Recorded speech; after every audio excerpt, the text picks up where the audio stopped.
Look at this. I don't want to listen to Young Thug. No. Oh, by the way, Yeet takes hella inspiration from Young Thug. What? And not his voice though. Yeah, they literally describe it in this video. This is a video that I watched so long ago. I can't believe I fucking thought of this again. He's literally describing the exact thing. He's like, when you can't hear exactly what specifically the words are, you subconsciously fill it with like the best thing in your imagination. Yeah. But if you don't like Young Thug, I don't like his voice. If you don't like hearing his voice, then fuck it, whatever. I haven't listened to a lot of Young Thug, but every time I hear any of his songs, I'm like, I don't fucking like this. Fuck. You might need to get high because this is all when I was a kid. Like, fine, get into that mindset. Get into the mindset of like being as open-minded as possible. I've heard a bunch of Young Thug songs before this. Like, let me actually. This one was one that I liked later on, but I didn't like it when I first heard it. There was this one right here. I think this might have been the first Thug song that I ever heard. These are weird acquired taste songs. All right, just think about the aesthetic. And this producer's fucking crazy. You gotta focus on the melody of the song.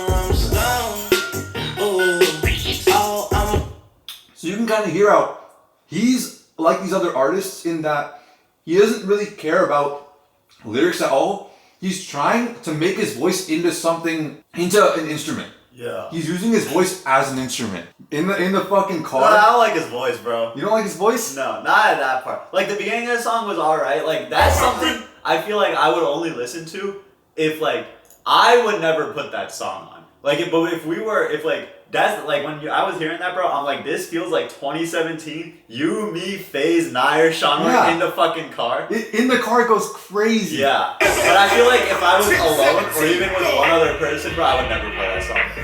This is another song. This is the old one.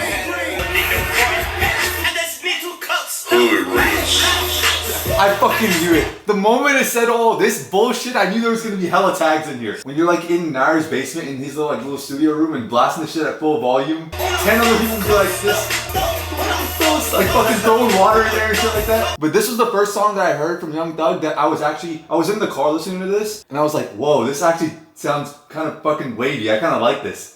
It has a nice bounce to it. And you'll notice what he does with his voice. That's how I felt about the beginning of the Stoner song. And by the way, this producer's, whatever. But this producer's is called London on the Track. And London is one of the most talented producers ever of all time. He has the cleanest 808s, like 808 setup and kicks, like the boom, boom. He has the cleanest setup of kicks and 808s, like ever, of all time. And also the way that he went with the melody here is fucking crazy. I don't know what fucking sound this is. I can't pinpoint the melody. I could never recreate anything like this. It's crazy that Young Thug could rap on this kind of beat. Listen. Just focus on the aesthetic. Like, don't worry about anything else. Wait. That's a fucking wallpaper engine, like music thing. Change the lights. Well, it's fucking broad daylight. Easy, simple. That shit works. Keep in mind, Young Thug wants to make his voice an instrument, like a beat. Sit over here.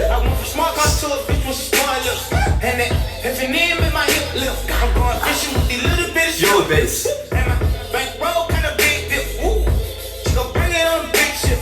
When did this song come out? This came out in 2014. This feels like fucking 2013 shit. I was blasting this 2014 in the summer. I was bumping the shit, dude, in my Apple earbuds. Bitch nigga miss me with it. Turn it.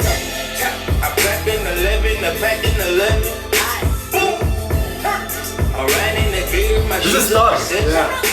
I've heard this before.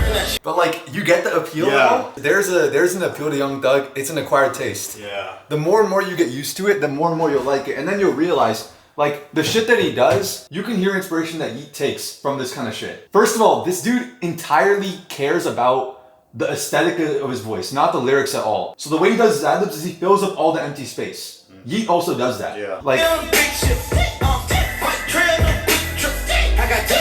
he just non-stop ad-libs. He doesn't stop the whole song. It's hard to pinpoint other people getting inspired by this voice unless you like listen to a lot of it. Fuck, he doesn't do that voice anymore. And we're so pissed. Like me and Nair were like, this voice is so... Like, this voice is so interesting. It's so interesting and so unique. I didn't fucking know he could do this. It sounds like a different artist. Yeah. Because that part of the song was on Vine all the time. Yeah, remember that? It was. I never knew that was Young Thug. It sounds totally different. Yeah. And now Young Thug, he doesn't do this shit anymore. Because he's in prison.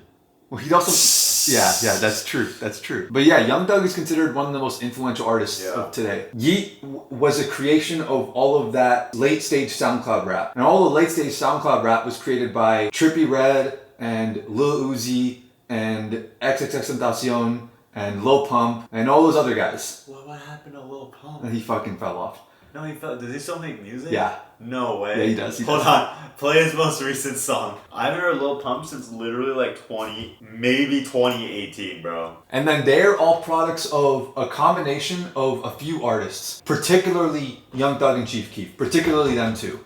Young Thug and Chief Keef are products of the generation that came before them. And the generation that came before them are original, which is the Kanyes and the Lil Waynes. If you hear Lil Wayne and early Young Thug, they sound exactly the same. And if you hear late Young Thug and early Lil Uzi, they sound exactly the same. And if you hear late Lil Uzi and early Trippie Redd, they sound exactly the same. They kind of transition each other like that. But Lil Wayne is a completely original artist. Everyone in the music game, even the OGs and all these people that are like music heads, when Lil Wayne came on the scene, they all hated him. Because they're like, look at this fucking guy mumble rapping and all this shit. They're like, you can't even understand him. That's not real hip hop. And then Kanye West came in with all the melodic stuff. He came in bringing fucking EDM beats in hip hop. And they're like, what the fuck is this dude doing? He's not going with the classic, hardcore, pimping fucking these bitches over like the bland generic beat. He's bringing like Daft Punk fucking samples and all this shit in here. Like, what is he doing? Making love songs? What is this dude doing? He's not a real rapper. It was like them, that whole wave, and to a certain extent, some of the other lyricists at the time, but not really, because there were lyricists that came before them. Those guys were original. And then